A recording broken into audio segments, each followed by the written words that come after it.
Okay, as people are trickling in, we're going to get started here.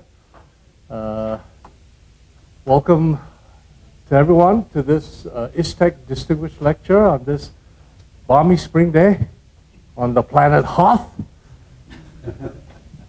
H-O-T-H, Google it. For those of you who are not familiar with ISTEC, the Information Science and Technology Center, or ISTEC, is a university-wide organization here at CSU covering all aspects of the information sciences and technologies, including activities in research, education, and outreach. And one of our signature events is the Distinguished Lecture Series. And today we are going to have a very distinguished lecturer to present today's distinguished lecture. And to introduce our distinguished lecturer, I'm going to get Anura Jayasumana from the Electrical and Computer Engineering Department, who's also the Associate Director of ISTEC. Thanks, Ed.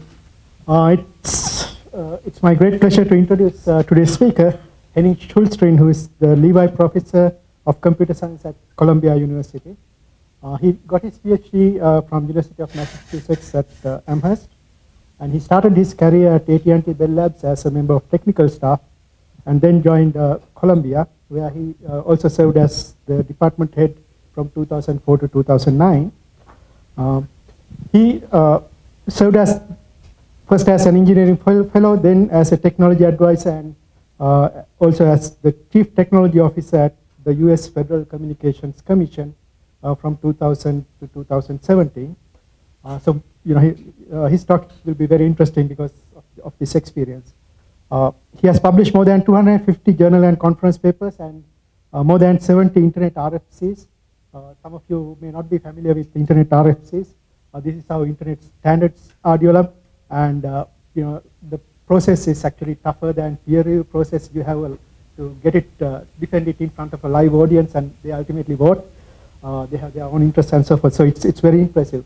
And people in this area know him for his work in voice over IP and video over IP.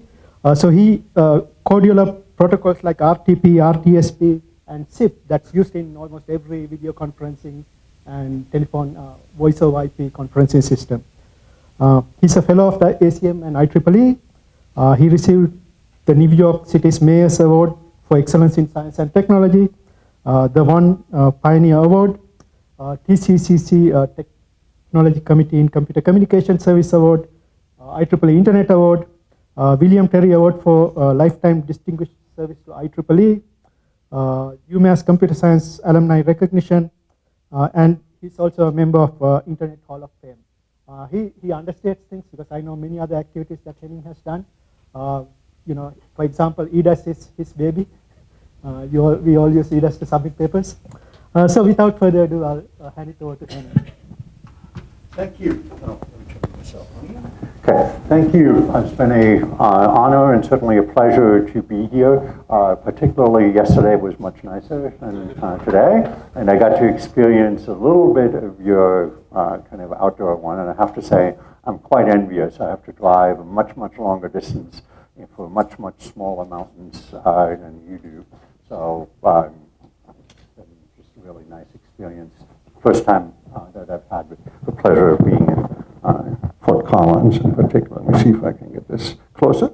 So what I'm going to try to do today is give you a sampler. So it's like a tasting menu type of thing, as in I won't be able to fully explain any of the topics that I'll be talking about, but what I wanted to get you a flavor for is the kind of things that go beyond what we learn in networking classes or in engineering even, because the internet now is more than just simply a set of routers and packets and standards even. It is really interwoven into the fabric of society. And we hear a lot about the kind of the Facebooks and the Google type of things, but we don't hear as enough. Let me see if that works better. The manual offered. So we don't hear as much about the infrastructure and other related things. So I'll try to give you a flavor for some of the issues, some of the challenges in that. It's going to be somewhat US specific because otherwise you'd be here a lot longer, and plus I don't know as much about it as other countries. I'm going to be talking primarily about four topics, namely kind of the internet beyond packets. I'll talk about the issue of network neutrality that continues to dominate some of the political discussion. Talk about rural broadband as the challenges of deploying broadband in low-density environments within the United States. Spectrum, and then I did a last-minute switcheroo on topics simply because that seems to be the one that dominates both political and kind of a public discussion, as in whenever I'm at a social gathering and I let people know that I've worked on something internet-related or work on telephony stuff, I say, why can't you guys, engineers, stop these annoying robocalls that I keep getting? And I'll try to explain, time permitting, a little bit as to why this problem is both hard and to some extent why it's easy but hard to solve.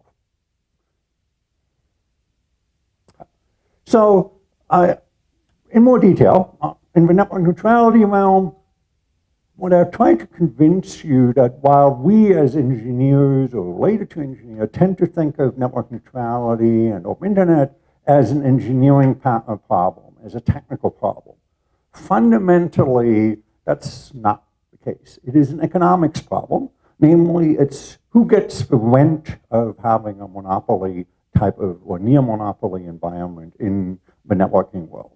It's an economics problem which masquerades as an engineering problem, which, by the way, is the case in many things. I won't talk about the Facebook case, but at its foundation, many of the things that we see as technical filtering problems really boil down to misplaced economic incentives that encourage bad behavior or discourage good behavior.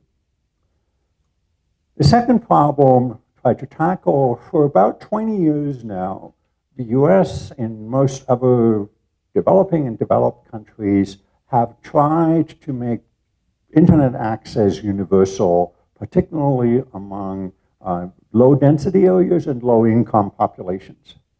And remains a challenge, even though technologically we know how to do that. This is not as in we don't know how to solve a particular problem, we don't know how to solve it in an economically, politically feasible way. Thirdly, I'll try to give you flavor of something which has become a hot topic related to the 5G buzzword. I won't talk much about 5G, fortunately, but that's now become a stalking horse for how do we deal with the scarcity of spectrum for new applications. How do we operate an environment where we're now dealing with undoing, in some cases, 100 years of prior communication history? And then finally, which are probably all I get to, is why am I getting so many robocalls and why can't nobody fix that? So for network neutrality, like I said, this is about money, not packets. The network engineers always like to talk about quality of service, and that's what we've been talking about for 40 years. So naturally, we think of the network neutrality problem about quality of service. Almost nothing to do with it. So this is about price discrimination, not packet discrimination that we're talking about. So let's just give it a little bit of history. And we've been dealing with versions of this problem way into the dial-up era. So when you look at the slightly shaded version, is we've had this transition roughly in 2004, where more people had broadband access. And when I say broadband, I mean cable and DSL, fiber, later to some extent. But starting in the 2000s, one of the big issues which dominates until today, so almost 20 years later, is how do we classify in the legal sense what an internet service provider is? And in the legal system, what you're classified is matters more than anything else. It doesn't matter what you do technology-wise. If somebody stuffs you, a lawyer stuffs a technology in a particular bucket, that matters, not what we believe the right natural thing is. And starting in the 2000s, the issue was, is the internet kind of like a information retrieval service that we use, kind of like Wikipedia or Facebook, like many of non-technical people probably think about it. I mean, when people say, what is the internet? Well, it's Facebook, it's Wikipedia, it's Google, whatever. Or is it something like a telecommunication networks, like the telephone network? And in 2002, it turned out that the cable companies were trying to pretend to be AOL and CompuServe for those somewhat more mature folks in the audience, where you would look up the weather and horoscopes and news and so on. And they said, oh, it's an information service, just like those type of services, and so we shouldn't regulate it like the telephone services. With hindsight, it was a technically indefensible decision in my view, but that was, the Supreme Court ruled about it and said, well, the FCC did not make the decision. They can decide whatever they want to because they are the technical experts, we are not.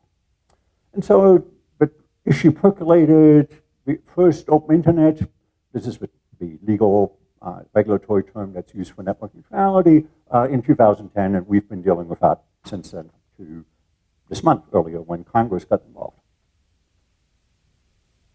So let's do a little bit of kind of your communication lawyer training. What telecommunication is in general is regulated by law. And this is illustrative of the difficulty of defining something that we probably all kind of have a good intuitive sense for. Namely, telecommunication means the transmission between or among points specified by users, information of the user's choosing, without change in form or content of the information as received or sent. This seems not completely wrong. The problem, so this was meant to rule out certain things like radio, for example. You didn't want to declare radio telecommunication or TV. So this is between or among points specified by the user.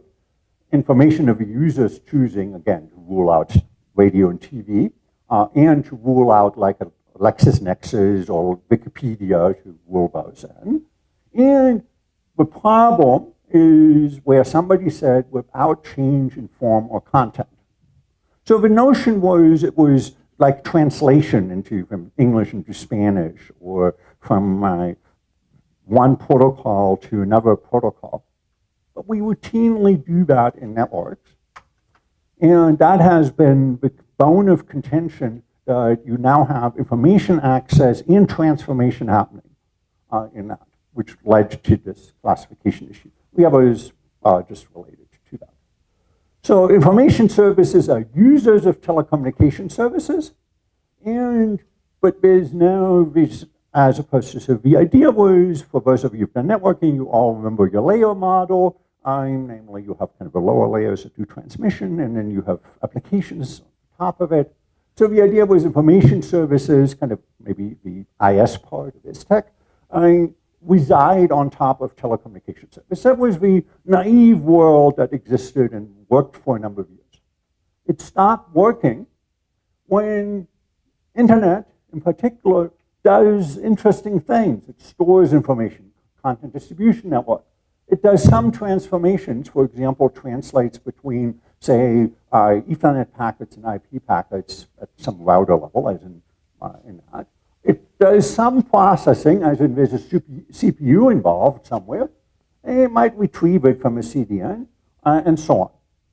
So suddenly you had an argument that the nice division that was formulated by some lawyer, hopefully with some engineering assistance, allowed at least enough ambiguity so that people who had an interest in making the internet unregulated had the words in the law to make that feasible. And indeed, the Supreme Court is, the DC Circuit Court, not the Supreme Court at the moment, will be struggling with exactly those words to see if the abolition of network neutrality under the current chairman of the FCC is allowed to stand legally.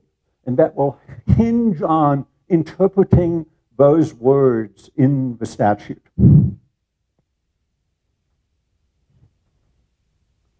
I'll skip those. So the problem that we have is that these legal definitions don't map nicely into what we look at as protocol interfaces. So the idea is Ethernet is telecom and IP is translated as incorrectly as information processing, but there's no obvious difference from those of us who've done network engineering. It's packets, have addresses in them, what have you, not much different. It's unclear what protocol processing is. It was meant one thing, but it probably means something else. Even traditional telecom applications, which everybody agrees should be regulated, they convert stuff. They convert between different audio codings and all of that. Right? And it doesn't deal with all the management stuff. So one reason that, for example, people who don't like network neutrality say is that the domain name system is a database, so it's an information retrieval system in that. So we have a problem that the definitions in the law don't work well for modern engineering artifacts. So what is network neutrality, given kind of your quick background here? So the definition dates back to a law professor, interestingly, not a engineering faculty, so somebody who's now at Columbia University as it happens, Tim Wu.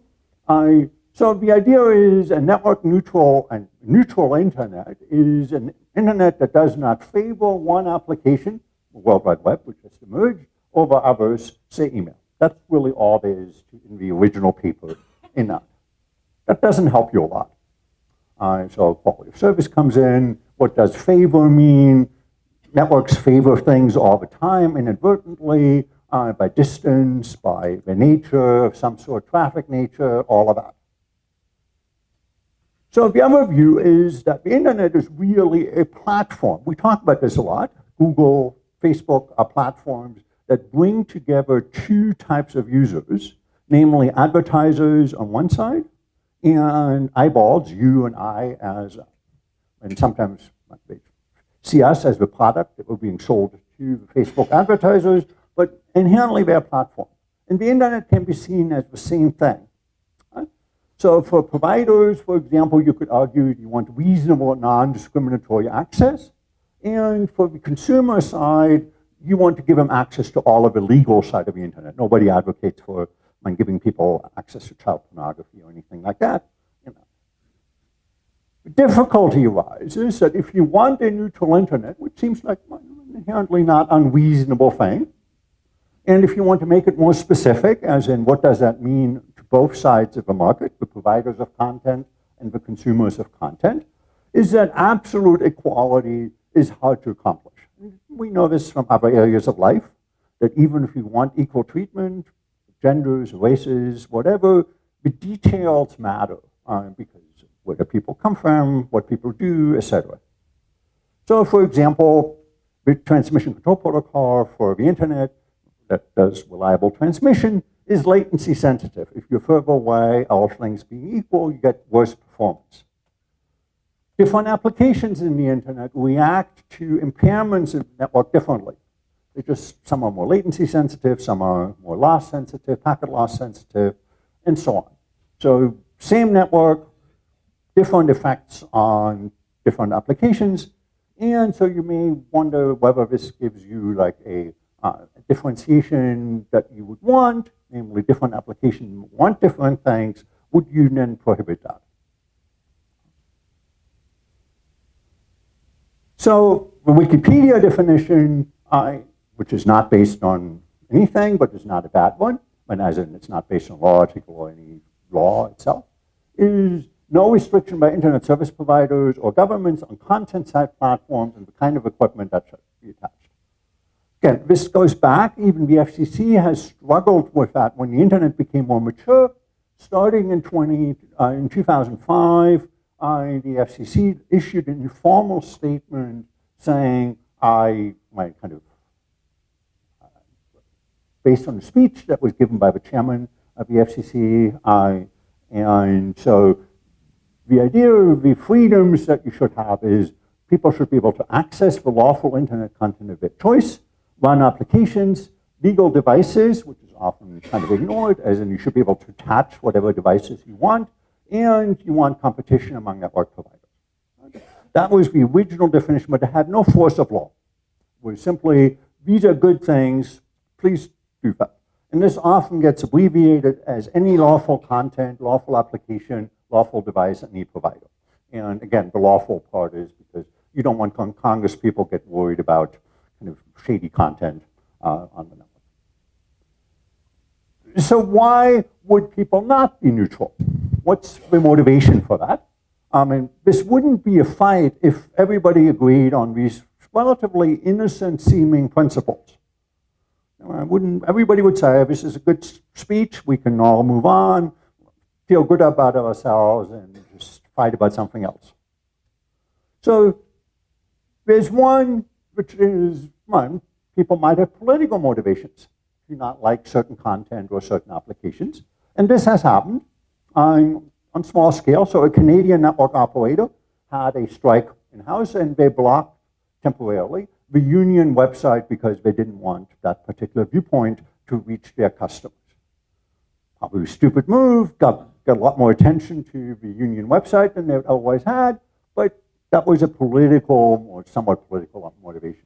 And there has been controversy about abortion-related SMSs. I think Verizon got involved in that, whether they should allow to be suppressed. It's not internet, but related type of one. The biggest one is, however, carriers tend not to like it because non-neutrality gives economic advantages to them as carriers. So for example, in the early days, voice over IP was a competitor to traditional voice services. So Vonage and Ooma didn't exist at the time, but it happened to be Vonage. I competed with a small provider in particular on that, and they said, we don't like it. We get paid nicely for our telephone service. We don't get paid for that over-the-top telephone service. So let's just block that port that is used for that particular service. Purely economic motivation, no political. They didn't hate the content or anything. It was we don't like competition because we like to get paid for services. The other one is you could leverage pricing power. So you can actually say, I would say, well, dear Netflix, I know you have a service you'd like to grow. You want to offer your service nationwide, not just on certain service providers. How would you like to pay a small access fee to Comcast network, for example, so that you don't have to have a big disclaimer, Netflix available only in non-Comcast service, customers in that. I'm sure this is worth something to you. So because the over-the-top providers generally don't want to have to carve out service providers for service. And a traditional one is you want to segment the market. Telephone companies have always sold business service for more than they sell residential service for obvious reasons, like the business class versus tourist class type of thing. And it becomes difficult to do that if you have a gigabit service at home. A business doesn't need more than a gigabit either, so they would much rather subscribe to a $80 service than to an $800 service that you would normally sell like a gigabit Ethernet for. So they would like to make sure that you can't run certain servers, for example, on your network because they would want you to pay the business rate. And by the way, if you have questions, feel free to jump in because I don't know what you're interested in or what you don't know. So if something doesn't make sense, I'll try to address that. So without getting into great detail, once you start saying neutrality, and you say, okay, what about things that we kind of agree are not bad themselves, but are not strictly neutral? I'll just pick a few ones. So for example, most customer agreements prohibit the use of web servers on your local network. Is that a good thing? Maybe, maybe not. Again, we've traditionally allowed telephone companies to differentiate between business services and residential services without much technical difference. That makes the economics work. for the carriers should they allow that. It's strictly speaking, you're blocking a port 80, say, for servers. What about spam filtering? If I filter spam for somebody, is that a neutrality violation? There is a network called, well, actually existed, a network called KosherNet in New York City, where for Orthodox Jewish communities, where they provided on behalf of the user a filtering of content deemed inappropriate for that community. That's clearly blocking websites, clear network neutrality violation, but it was done on behalf of that. What about protocol features? So there's, the internet has a type of service, kind of quality of service bits since forever. Most carriers will not carry those, so they're modifying your packets. They might have good reasons to do that.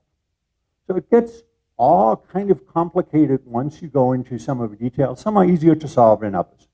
Just want to illustrate that they are technical. These tend to be more technical ones, but they often have economic incentives underneath those.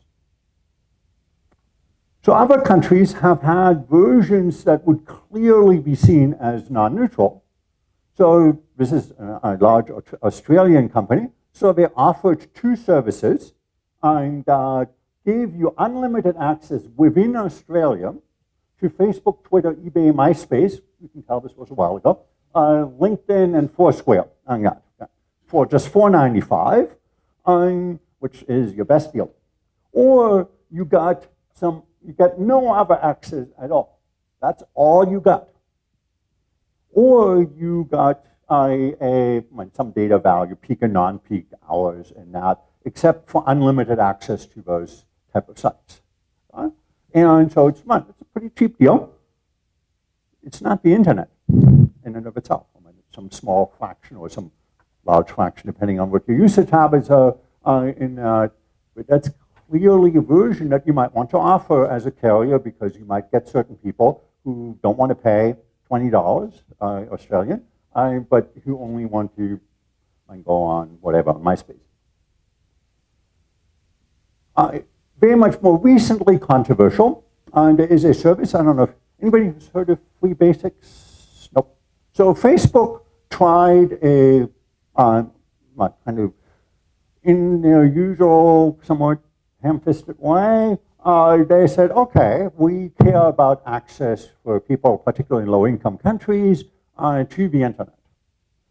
So initially it was all about drones and what have you. Then they quickly figured out that would cost too much money and take too long. So what they said is, let me partner, Facebook partner with a bunch of existing telephone companies, mobile providers, and we offer a basic service that allows access to, surprise, surprise, Facebook, and Wikipedia, and a few other selected websites, with the idea that we basically hook people on the internet and via Facebook, and so they will then proceed, when this was a pitch to the carriers, they will then proceed to buy regular internet access to that. And so I have all the lists, but there's a number of countries, Algeria, Angola, this is just the first in the alphabet, Belarus, you kind of get the sense these are lower, mid to lower income countries which subscribe to that. Became really controversial in India, where India actually decided to institute network neutrality rules and say, no, you can't offer that. You have to offer access to the internet as a whole or not at all. And indeed, this has had indirectly some, so it seems like, I mean, this is free service, so you don't pay for it. When you have a cell phone, you get that. The problem became that unintended consequence, maybe unintended, that also then basically got people to the idea that Facebook was the internet. And it became entrenched as kind of the internet application because that's what everybody had access to.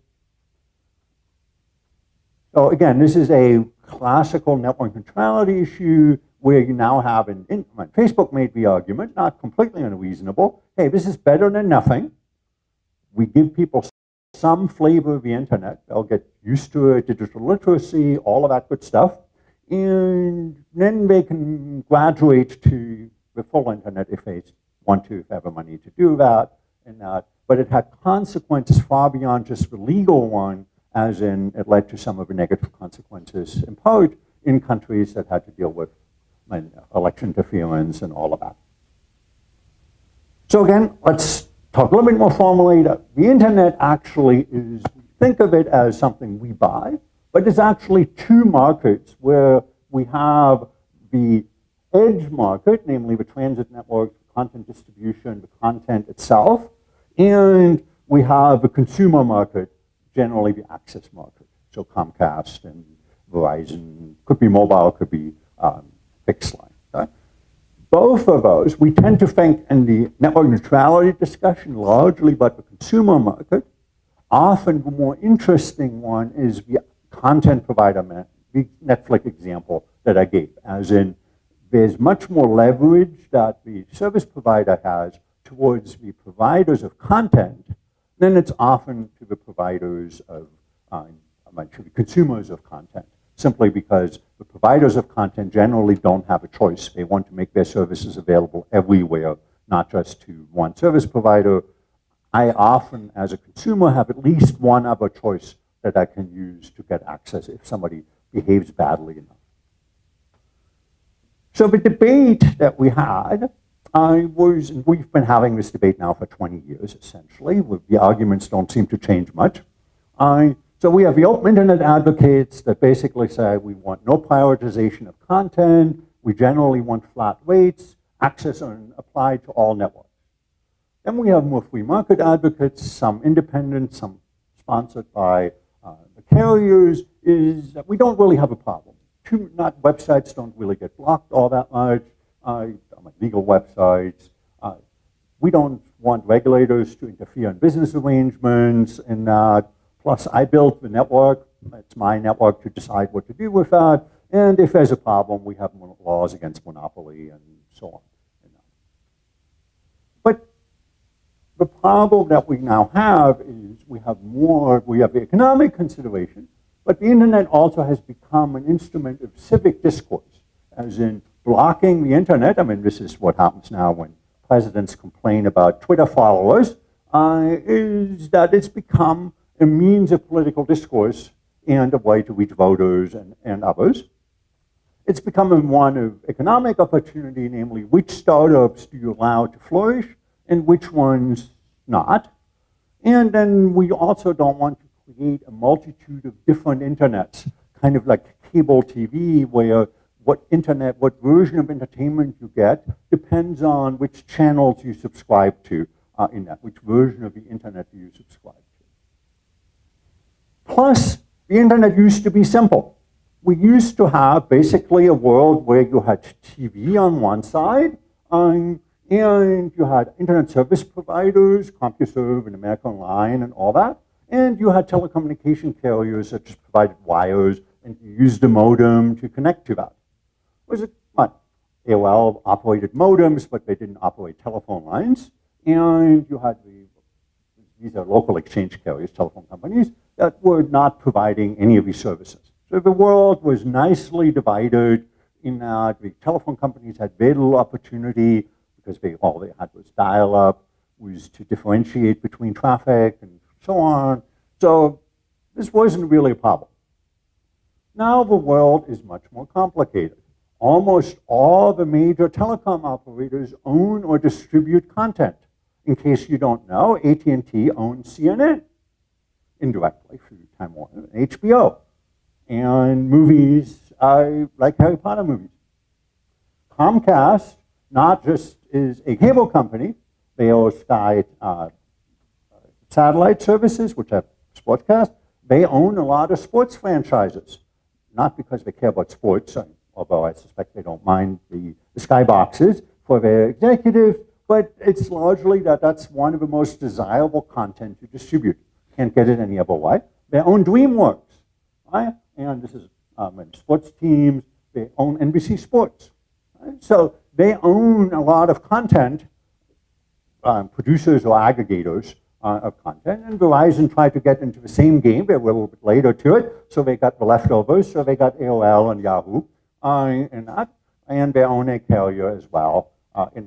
So traditional telecom companies are now vertically integrated, as in they distribute content, they make content, they own the wires, they own the spectrum, and they own the routers and everything else. They own the consumer access, and they own the backbone in some cases for XL, for example. So now the incentives for these companies to say, hey, I want my regional sports network to get cheaper carriage on my network and give favorable interconnection is much larger than it used to be. Residential access is also highly concentrated, so the largest company dominate because the cable companies just bought out basically the smaller ones. So Comcast has about 27 million subscribers, Charter has about 25 million, AT&T 15, Verizon about 7, etc. And then they together, the top 14 companies, have about 95% of all subscribers. There's also very limited competition in particularly higher speed broadband. So typically, if you look at, like, let's say, pick 100 megabit service, lots of people don't have it, about 25% don't get it at all, and the remainders have usually one and a small number of two providers that they can choose for. So if a provider were to be non-neutral, your choices, particularly at higher speeds, are very limited.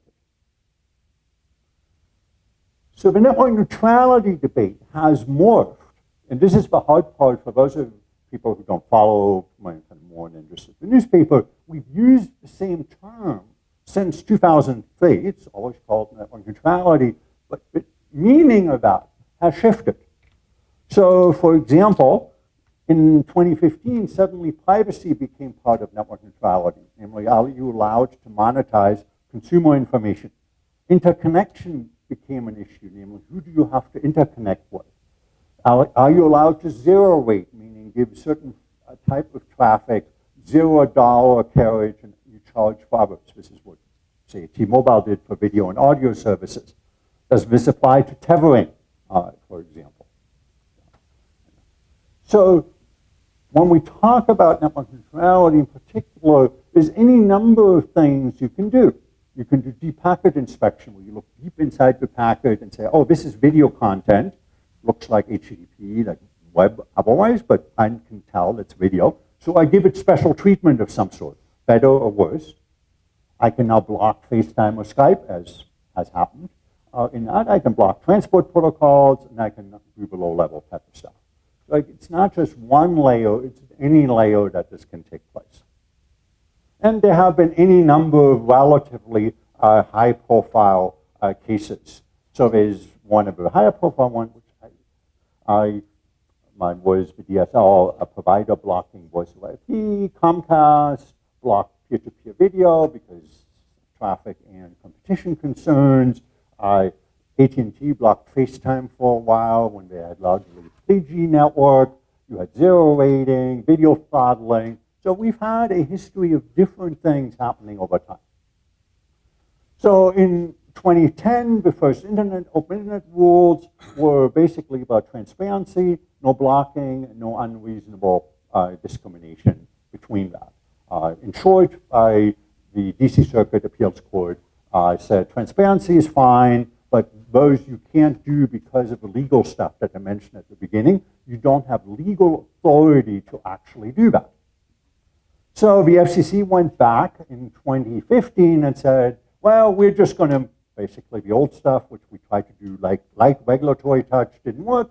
We're going to declare the internet as being the equivalent of the telephone network and do what, for those of you who've been following closely in this particular debate, is this magic word called Title II, which is a reference to a part of the Communications Act, last revised in 1996, drafted in 1934, and decided what telephone companies could do. And so they said, we're going to just use that authority, because we clearly have that authority, and just declare the internet as equivalent to a telephone network. That is currently under dispute in the courts. So which basically then led to no blocking, no paid prioritization, so somebody couldn't pay to get better service, no unreasonable interference, and transparency. let me skip that.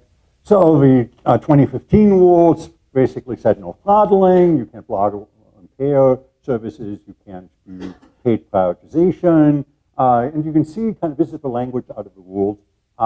So you can't not unreasonably, whatever is the standard lawyer language, end users' ability to select, access, and use broadband internet access, and the edge providers, which is content, to provide that service.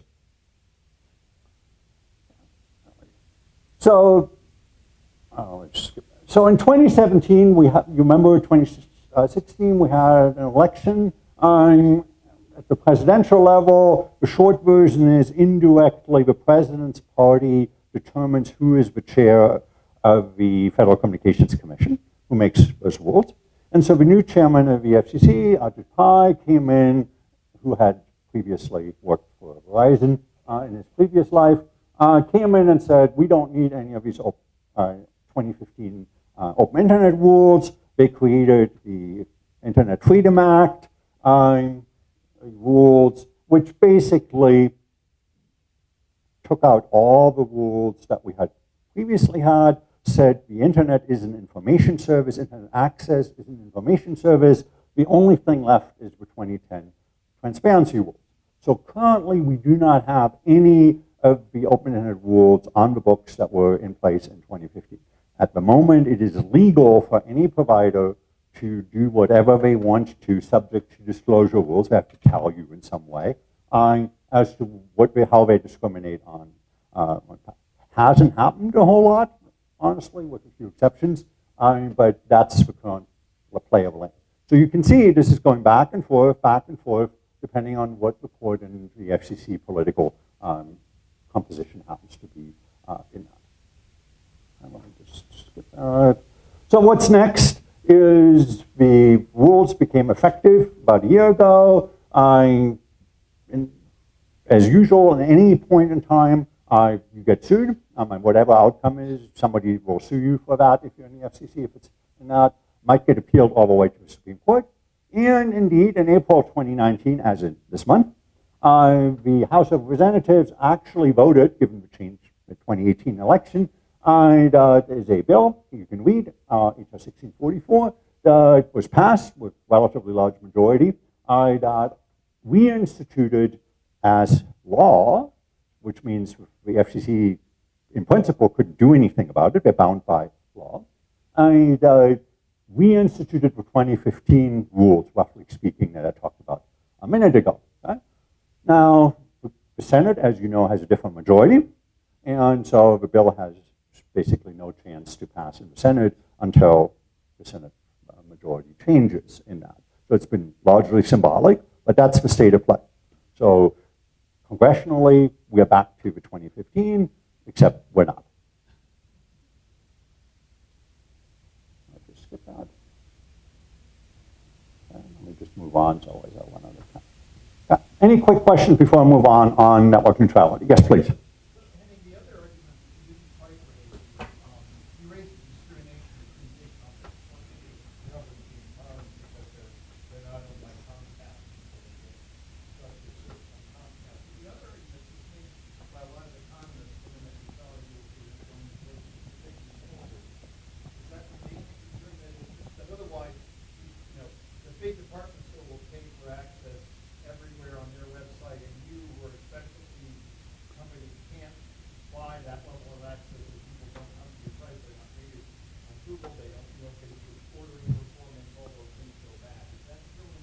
Yes, I mean, you're talking about small company access versus big company, yes.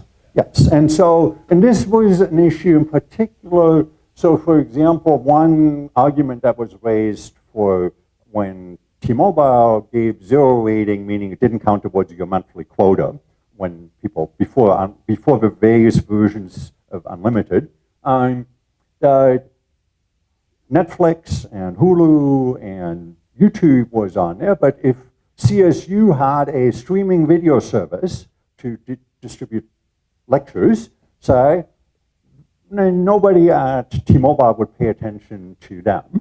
So it would be very difficult for them to get the same video, even though it's content of the same technical flavor, in that. So yes, that's actually become an issue that a smaller, more niche provider wouldn't, just for practical reasons, since we have hundreds of universities and churches and who knows, or that all might want their video content to be zero rated, but they just don't have a means, even if T-Mobile was of goodwill, the overhead of doing that would be so large that they effectively may not exist because of that discrimination, because it wasn't a technical standard that they could just label their stuff as video.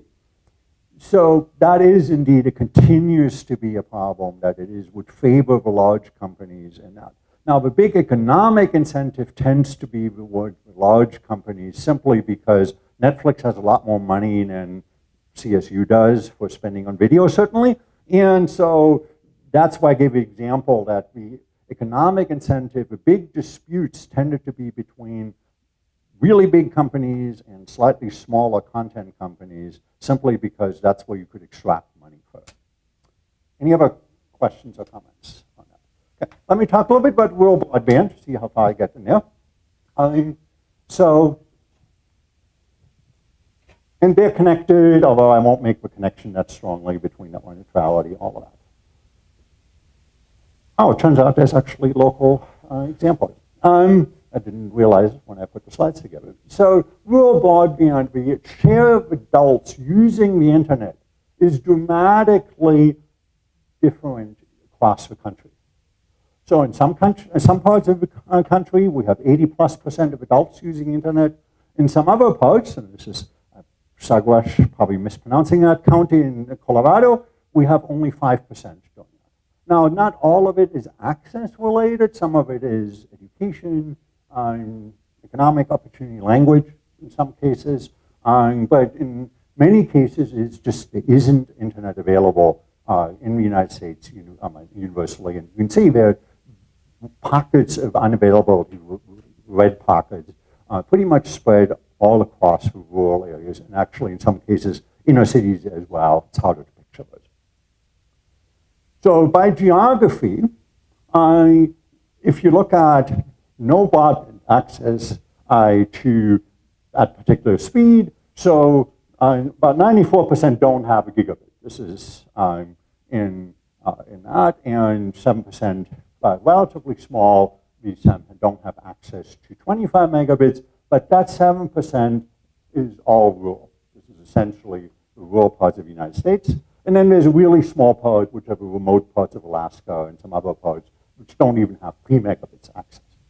But if you look at rural at 25 megabits, which is these days seen as kind of you should at least have that access as real broadband, is in rural America, about a quarter of the population does not have access to 25 megabits.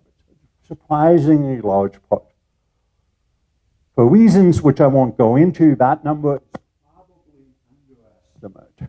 The way that broadband availability is collected in the US, I'll mention briefly because it shows that even measuring stuff is pretty hard, is the service providers have to indicate where they provide broadband. Twice a year, they have to fill out a form electronically. And what happens is it's based on what they claim, where they can make broadband available. And if they provide broadband in a census block, which is the smallest geographic census region, they can count that block as served even if only one person in that block can get it. And that block often has hundreds or thousands of people living in it. So it is, anytime you see broadband statistics, they're probably, it's pretty clear that it's not better than that. This is a hard upper bound of availability. And you can again see that there's not just, if you take the regional one, this varies that the South generally has far less availability than the North. And the number of providers also differs, so competition differs across the country. Now what we should realize about broadband availability, and this is true across many other countries as well, is that your broadband availability is an axis of history which has nothing whatsoever to do with the internet. All broadband infrastructure except fiber and satellite are due to decisions that were made in the 1900s or in kind of the 1960s. Namely, did you get telephone lines of a sufficiently small distance to the electronic part, namely the central office, the telephone office? And rural areas generally did not. The central office was far away, 10 miles away or something. And did the cable company come in the 1960s, 1970s, maybe 1980s, to have cable television? Right? So peak cable television was like where 82% of the households have it, which is, we have not exceeded that since then, was about 10 years ago. And we didn't really get, then both company types, cable companies and the phone companies discovered, the engineers discovered, but not the companies themselves, that you could run data, DSL over copper telephone lines, or you could run data called DOCSIS cable modems over existing infrastructure that you had deployed for a completely different purpose, voice or video. So your availability of internet access depended on, did the cable company want to deploy cable in your neighborhood? And did you have sufficiently good copper cable for telephone service in the 1900s when the architecture of the telephone network was designed? The additional problem that we had is many in the rural areas, the cable companies never went there. Just not cost effective. The distances for coax cable were too long. So it's really been the telephone companies. Unfortunately, they ended up on the wrong side of history because their copper cable has really low capacity, even with DSL, particularly at long distance, just physics. And they have a dying business model. They got, in 2005, they got 80% of the revenue for voice services, which was essentially free money. They had paid for voice services in the 1970s and 80s for when they upgraded their switches to digital. They just collected the money, didn't really need to do much with it. That's now decreased because people have dropped their landline in that. And many of the rural companies, unlike AT&T and Verizon, don't have a wireless business to compensate. So the US also has a particular problem that even though the population density of the US is comparatively large to Canada and Australia, is that if you take, if you want to cover 90% of the population, you still have to cover 31% of the area. If you want to cover 90% of the Australian population, you only have to cover 4% or 3% in Canada, because the population in those countries, I mean, relatively sparsely populated countries, is much more concentrated. So if you want fiber to those places, a lot easier to do that in Canada and Australia, for example, than in the United States. I'm sorry? Yes, please. I'm sorry? Okay, thank you. So what can you do to deploy broadband? You can decrease the cost of serving, and you can provide additional funding.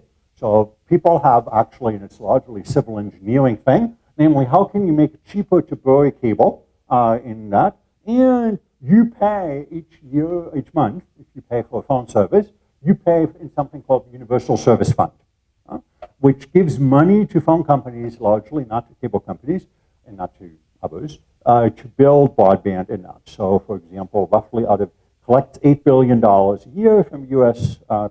ratepayers, and about $4.5 billion of that goes to phone companies to so-called high-cost programs. Let me just skip that. So generally speaking, the network services that you get depend not on population density, but on households per road mile, which are correlated, obviously, but they're not the same, depending on kind of how spread out, whether you have small towns or you have people just every mile or so. Generally speaking, anything above 7 households per road mile, you can kind of manage, and anything below that gets economically extremely challenging. And fiber to the home generally starts only at about 100 households per road mile. Okay? And that largely because it's the amount of fiber or copper or whatever that you require for each household that they essentially have to pay for each month by paying their rate. So the question is, who's going to build out? The incumbents are often not interested. Municipalities, as Colorado knows, are prohibited by state law. About 20 states, 26 states, depending on how you count it, put at least an extremely high hurdle in terms of votes and financing, all of that on municipalities who might want to build out. The ones that are now starting to do it, besides some municipalities, is rural electric cooperatives, which serve many of the rural areas with electricity in that. So they serve about 14 million homes, which isn't a whole lot, but almost all of them are rural in that. So let's set the Universal Service Fund. Just in case you've ever looked at your phone bill, you'll notice that there's a lot of fees and taxes and all of that. And so I'll just pick on one of those. Is the Universal Service Fund is about $2 or so, $3 a month that you pay to support broadband in rural areas, even if you don't live in rural areas. It's essentially a tax in that. And talked about that. Let me just start. This is running out of time. Let me not do that. Let me go to the end. Sorry. I'll make the slides available, but I obviously didn't calculate my time correctly. Oh, okay. So in the limited time that I had, what I hope to convey to you that the network is an infrastructure which is fundamentally a dispute between different users and providers of the infrastructure. Also, because it is infrastructure, what we need to think of, and you saw that in network neutrality, you saw that in the rural broadband, is the kind of changes that take place for decades. We've been arguing about network neutrality since 2003, and the predecessor of that debate go back to the early 1900s. There was a dispute when AT&T was a young company, and when Alexander Graham Bell was still alive and running it, which essentially was the same debate as the network neutrality debate. It was about interconnection in that. It was before World War I. Okay? So these issues continue in that.